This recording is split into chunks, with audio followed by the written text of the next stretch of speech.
Big boss മലയാളത്തിലെ episode telecast ചെയ്യുന്നതിന് മുൻപ് ലീക്കാകുന്നുണ്ട് പല വിവരങ്ങളും. ഈ വിഷയത്തിൽ ബിഗ് ബോസ് ടീമിന്റെ നിലപാട് അറിയിച്ചെത്തിയിരിക്കുകയാണ് ഷോയുടെ ആങ്കറായ നടൻ മോഹൻലാൽ. ഒരു സസ്പെൻസ് ത്രില്ലർ സിനിമ ആസ്വദിച്ച് കണ്ടുകൊണ്ടിരിക്കുമ്പോൾ അതിന്റെ ക്ലൈമാക്സ് വിളിച്ചു പറഞ്ഞ് രസം കളയുന്നവർ നമുക്കിടയിലൊക്കെ ഉണ്ടാകും. ഞാൻ പറഞ്ഞു വരുന്നത് സോഷ്യൽ മീഡിയയിലെ ചില രസം കൊല്ലികളെ കുറിച്ചാണ്.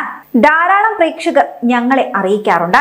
ബിഗ് ബോസ് ഷോയ്ക്കായി വളരെ ആകാംക്ഷയോടെയാണ് അവർ കാത്തിരിക്കുന്നത്.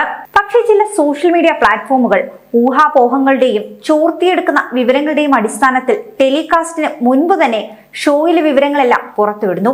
അത് ഷോ രസിച്ച് കാണാനുള്ള അവരുടെ അവസരം കളയുന്നുവെന്ന് അവരുടെ പരാതികൾ വളരെ ശരിയാണ്. പക്ഷെ സോഷ്യൽ മീഡിയകൾ വഴി ഈ ഷോയെ ഉപജീവന മാർഗം ആക്കിയിരിക്കുന്നവർ തന്നെയാണ് ഇതിനെതിരെ പ്രവർത്തിക്കുന്നതും എന്നതാണ് വാസ്തവമെന്നും മോഹൻലാൽ കൂട്ടിച്ചേർക്കുന്നു. ആധുനിക സാങ്കേതിക വിദ്യകളുടെ ഈ കാലത്ത് അത് ചെയ്യുന്നവരെ കൃത്യമായി നിയന്ത്രിക്കാനും തടയാനും ഞങ്ങൾക്കറിയാം. അത് ഞങ്ങൾ ചെയ്തിരിക്കും. കാത്തിരിപ്പിന്റെ രസം അത് നമുക്ക് കളയാതിരിക്കാമെന്നാണ് മോഹൻലാൽ പറയുന്നത്. ഇതൊരു വാണിംഗ് ആയി തന്നെ എല്ലാവരും എടുക്കേണ്ടതാണെന്ന ധ്വനിയാണ് മോഹൻലാലിന്റെ വാക്കുകളിലുള്ളത്.